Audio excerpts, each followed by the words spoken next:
remember those little footprints on the floor, the two-step? Yes. That's the dance schematic for canning. Ooh, la, la. It's a very simple process. It's called the boiling water method, and it's the same method that you use to process your salsa, that you can use to make cucumbers or chutney, tomatoes, anything that is acidic. So pickles, I said cucumbers, but I meant pickles. You know, anything that's going to have a little acid in it. And I'll show you how we get that in the tomatoes. So to start, I'm using some plum tomatoes, just regular plums. You want to make sure that they're nice and ripe, but still firm. Don't use a mushy tomato. Some people think that you can use seconds in canning, and you have to beware. You don't want to have any big patches of rot or anything fuzzy. Anything that looks like it's about to crawl across the table is not suitable for canning. You can cut off a little bit of a spot if it's an outside blemish, if it's an exterior blemish, and you'll do a second check when you process them, when you go through the procedure. So here's how it works. You drop your fresh tomatoes into a pot of boiling water. Let them boil for about 30 to 60 seconds. Not so long that they start to get soft inside. You just want to heat up the skin.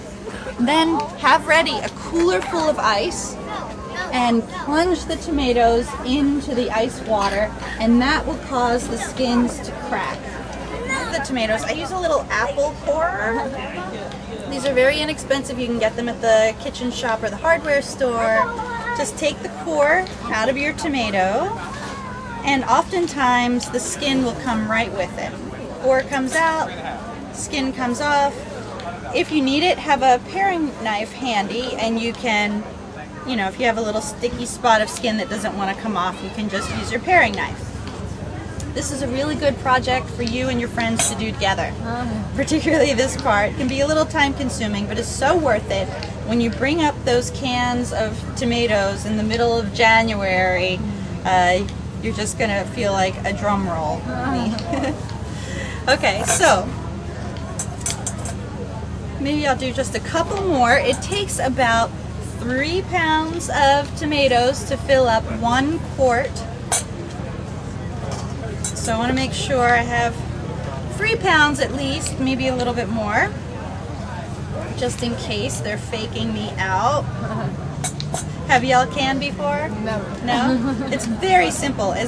If you can boil water, you can do this. All you have to do is follow the directions. There are good books out. The Ball Canning Series is very good. Same people that make the jars. They have really good literature.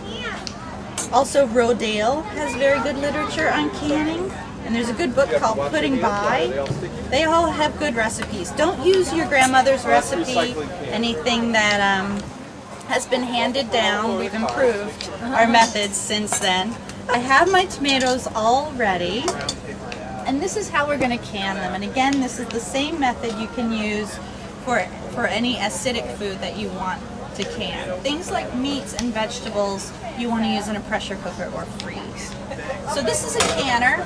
All it is a big stock pot with a rack inside. If you want to take a peek in there, it just has a little rack down the bottom that keeps the cans from sitting directly on the bottom of the can. If you don't have a canner, that's fine. Just use a regular stock pot. Of course, the bigger base is you're gonna be able to fit more cans in. And then just put some extra lids on the bottom of the stock pot so that the jars don't sit directly on the bottom. You want to wash your jars. You're not sterilizing at this point. So just have them nice and clean, everything nice and clean, but we're not putting on hazmat suits, you know, just be mindful. And then you want to bring this to a simmer to get the bottles nice and hot. Usually when I'm doing a canning recipe, I'm putting a hot liquid into the jars.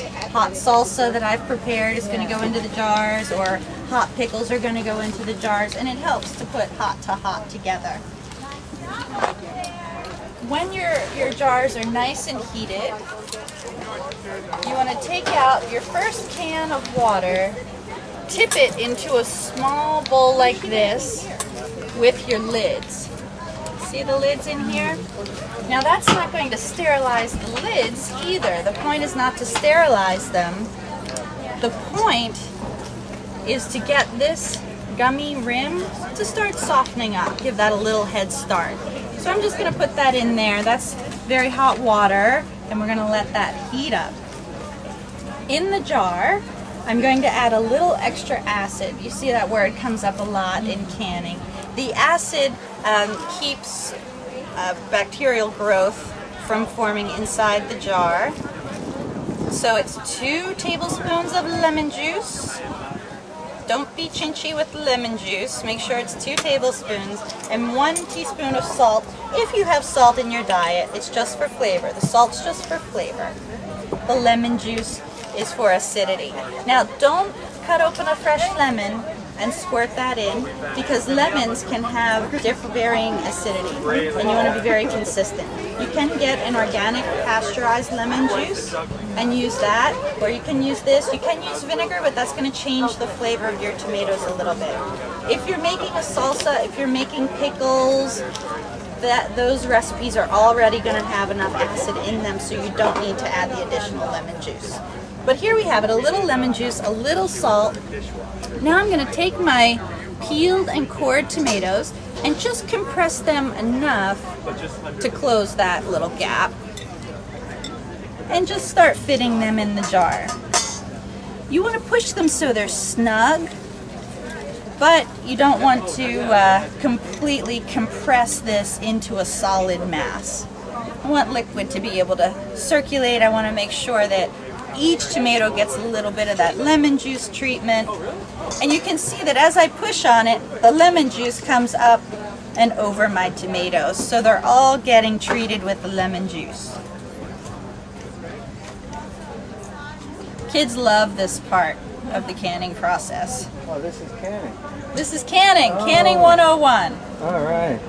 There we go. Now, we want to make sure that we have a good amount of tomatoes in there, but we don't want to put so many in that they crowd the top. This is in canning what we call headspace. Sounds a little trippy, but that's the term. For the tomato recipe, we want a 1/2 inch of headspace, and that means from the top of the liquid to the top of the jar. You can see that I probably have about a 1/2 inch headspace from the fruit to the top of the jar, but the liquid isn't covering my fruit. If I mushed it down, it probably would, but there's no guarantee that it's going to stay down. So I'm going to add a little bit of hot boiling water to my tomatoes to make sure I have the proper headspace.